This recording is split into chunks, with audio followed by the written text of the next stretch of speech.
is up, guys? Alright, so before we begin this video, I just want to tell you that one of our videos became unplayable because I made it way too long. So I decided to make this one as short as we can. Anyway, we're back in Buildcraft, and today we are making an MSM Mythical Island Temple. Yes! And for that, we are going to be using gray stained clay, black stained clay, white stained clay, block of quartz, pillar quartz, chisel quartz, quartz stairs, and plenty more blocks. Without any further ado, we shall begin building the temple itself, starting with the stairway itself. And of course, we are going to start by building out like this. 1, 2, 3, 4, 5, 6, 7, 8, 9, 10, 11, 12, 13, 14, 15, 16, 17, 18, 19, and 20. There you go. Now we do the exact same for the other sections of the staircase. 1, 2, 3, 4, 5, 6, 7, 8, 9, 10, 11, 12, 13, 14, 15, 16, 17, 18, 19, and 20. Now we build out the exact same amount of blocks on the remaining areas like this. So 20 by 20. That's how big I want this whole bottom bit to be. That's how big I want it to be.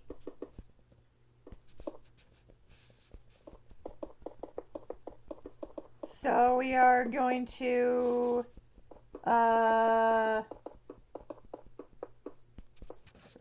fill in the floor here.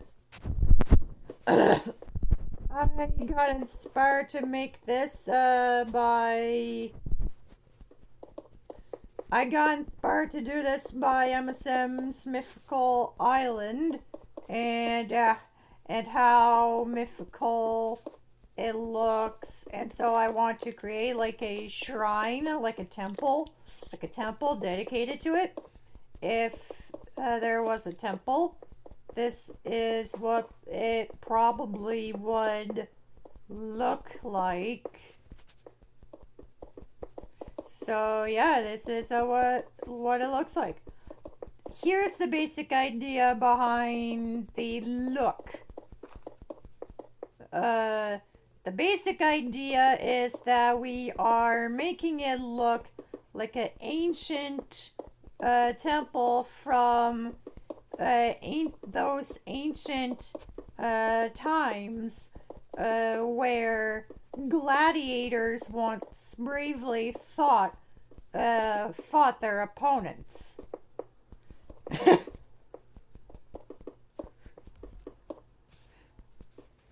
Yeah, that is the basic idea. We're trying to make it look ancient Roman or something like that.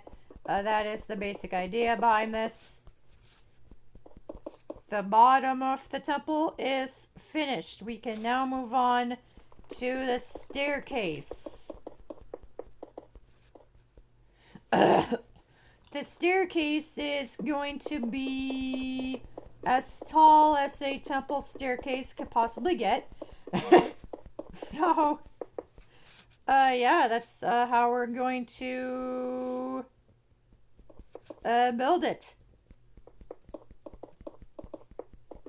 While we're building this, let's have a little chat. Some of you have not heard of the legend of Alex Clark's sister, or should I say the story behind his sister. But if you have, then congratulations. But anyway, if you have gotten your first job, like Tim Tom and Rebecca did, then you might have gone to the job of party host for kids' birthday parties like Lauren L. did.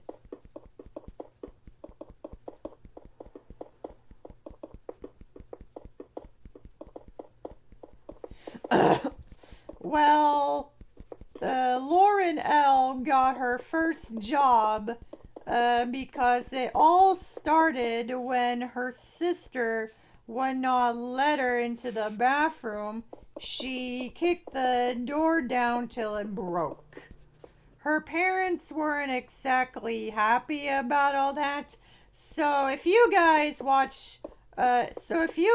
watched the video that came before that one, you probably remember Teresa, Lauren L's best friend since the 4th grade.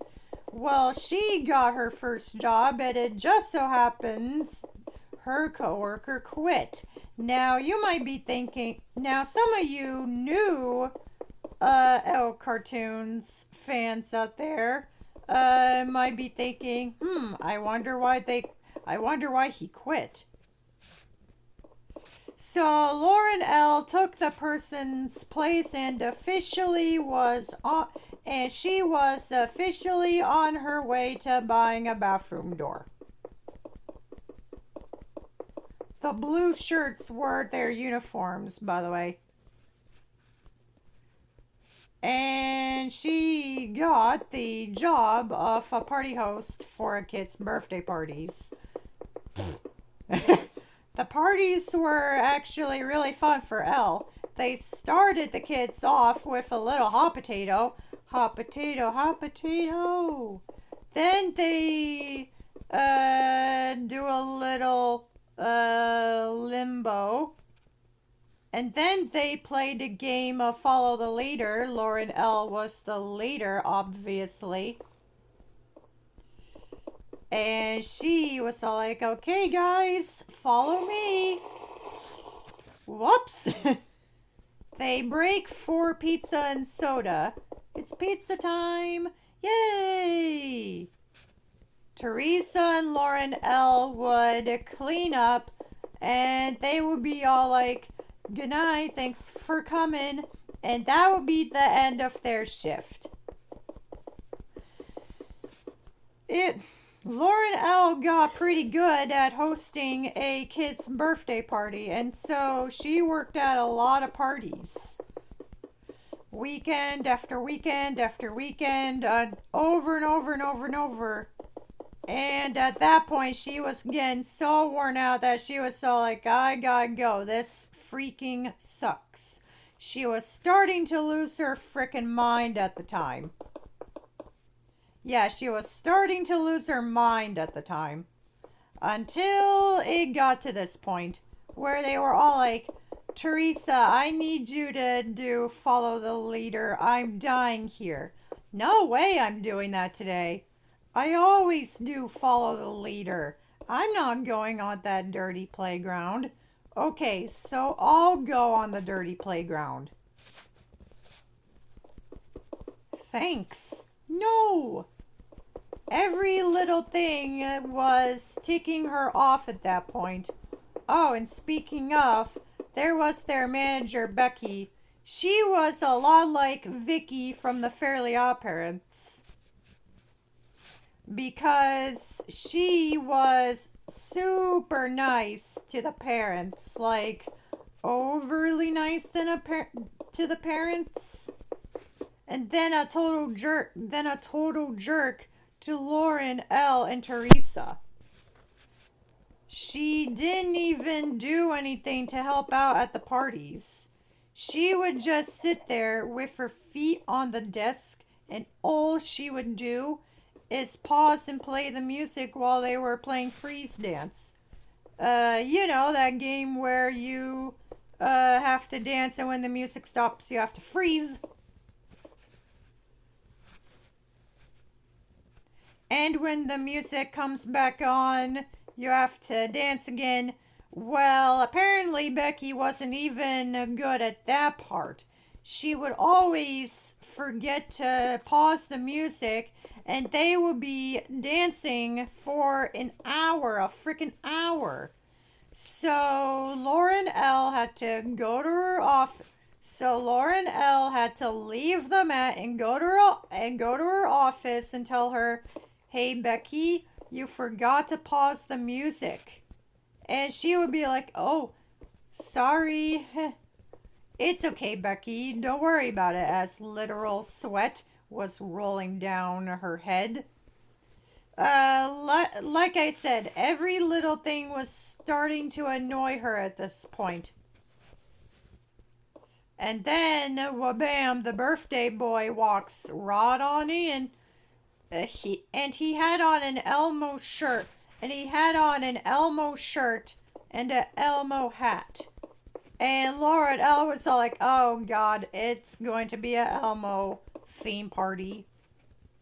It was going to be a Elmo party. The hottest costume that they literally have."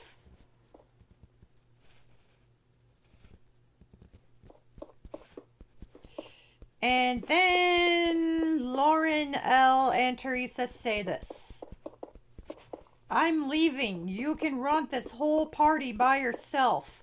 Wait. Don't do this to me. I'll do follow the leader. And Elmo. Fine. Now, Teresa, honestly, at the time, never dressed up as Elmo before. And so she had no idea what the frick she was getting herself into. So Teresa goes all the way into the garage to change into her costume. Oh, the garage. A lot of you may not know what I'm talking about. The garage was like where they had the storage space of the costumes and where they would make the cotton candy. So, yeah. The garage was super off limits to. Yeah. Anyway, the garage was where they would make the cotton candy, get into costume. The garage was like super dangerous to kids. Not only was it dangerous, but all their favorite characters' corpses were in there, so yeah. They knocked down one of the walls and replaced it with a curtain so that it would be easier for employees to constantly go in and out. And the one thing Becky would say is, "Did you close the curtain? Did you close the curtain? Did you close the curtain?" And then she would basically not supervise us at all for the rest of the day. Evan's parents, if you're watching this, you need to supervise your child from now on. You can't just unsupervise your child. That is just dumb and wrong. That's dummy parenting. Parenting for dummies. Dummies. Anyway, not only was the garage off limits to kids and super dangerous, but all their favorite characters' corpses were in there. Anyway, Teresa comes stumbling out as Elmo. Finally, Lauren L wasn't dressing up for once. They were dancing around. Birthday boy Billy was on cloud nine. Everything was going well. Everything was dandy. Until, are you having fun, Elmo? I can't breathe. Okay, kids. Elmo will be right back. We're just going to get a surprise for everyone. Yay! Give me the beep out of this thing. So apparently Lauren L forgot to tell Teresa about the fan. Yeah, you could really die without that fan on. And if it wasn't bad enough, all of a sudden they hear the dreadful little words, Elmo?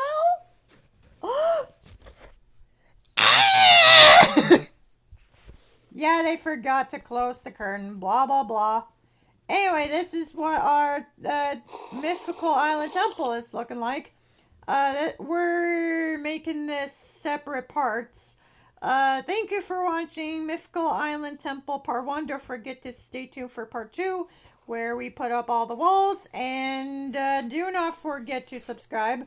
Here, let me add the door. There you go. Have a good day and bye-bye.